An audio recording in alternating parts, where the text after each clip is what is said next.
Hello my friends and welcome back to my channel.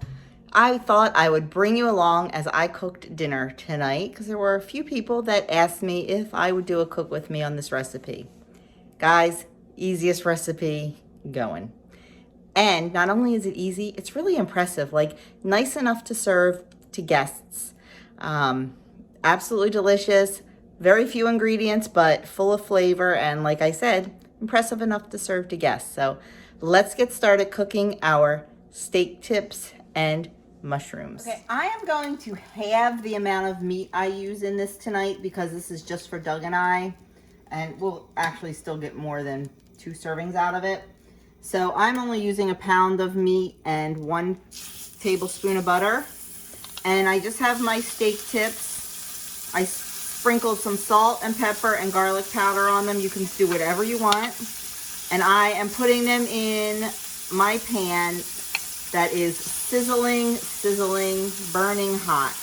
Because you want them to cook very quickly and get a nice crust on them. And I'm only doing half at a time. If you overcrowd the pan, they steam more than they sear, and you don't want that. You want a nice sear on them. We like our steak medium, so I'm definitely not going to cook them too long. See how that has a nice crusty brown on it?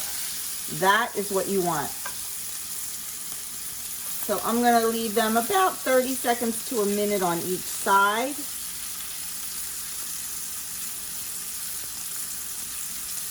Just checking the sear, and then I'll turn them over and cook them on the next side. You want your pan really hot because you want that good flavor, that good crust on the meat. I'm just going to turn them over.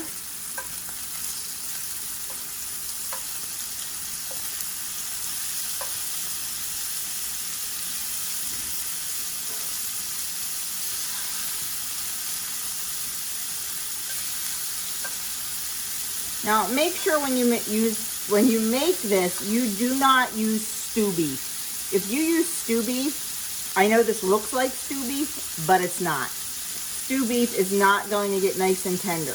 You can see how tender these are when I push them. This is a tenderloin steak.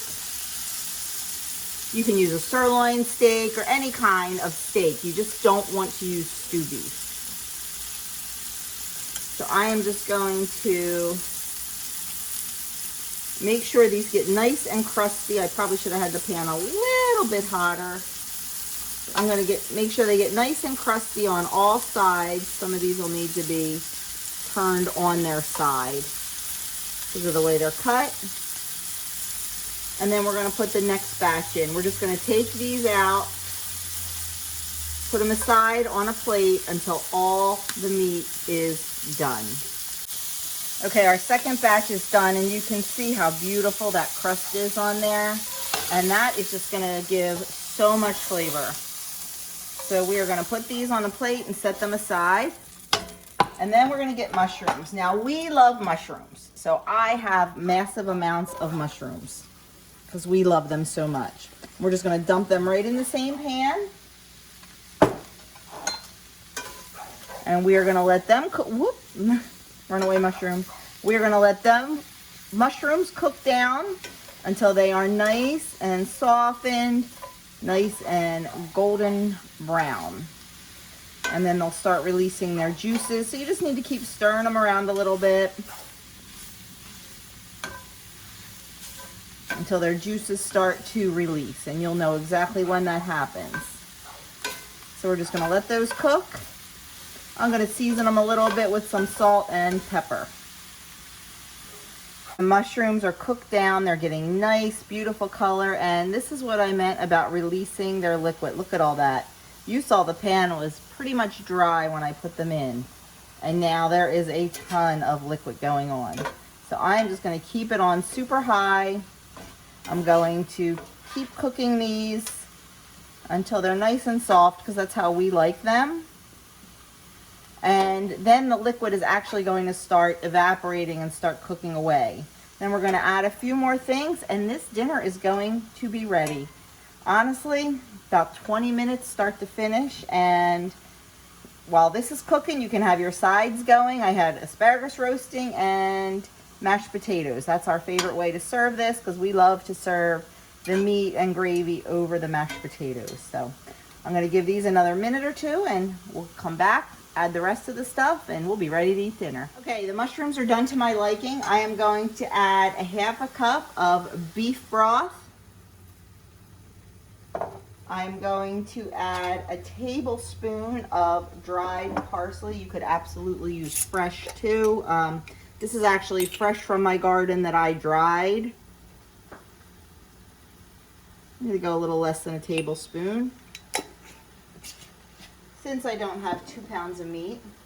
Then I'm going to add a tablespoon of balsamic vinegar.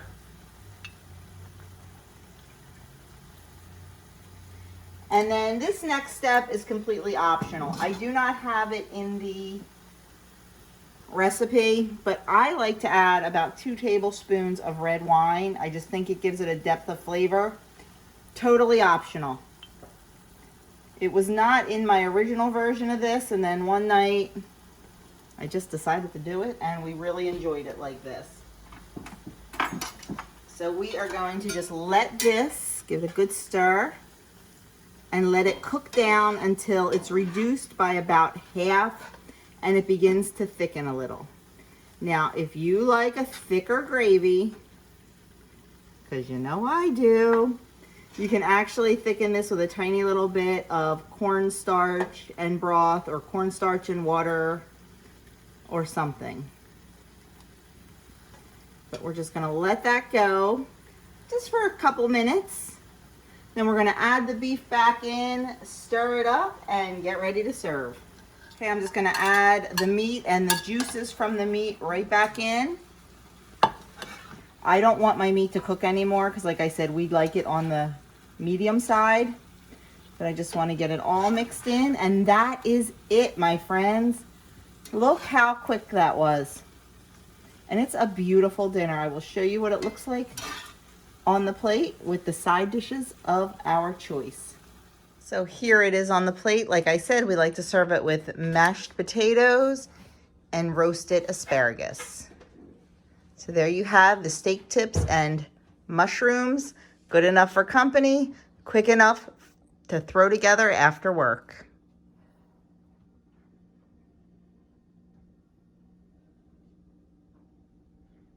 So there you go, my friends. That is a quick, easy, delicious, and can be a very elegant dinner. So I hope you enjoyed this quick little cook with me, and let me know in the description box below.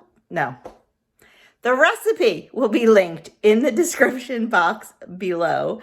Let me know in the comments if this is something that you think you would like, if you've made it before or some form of it.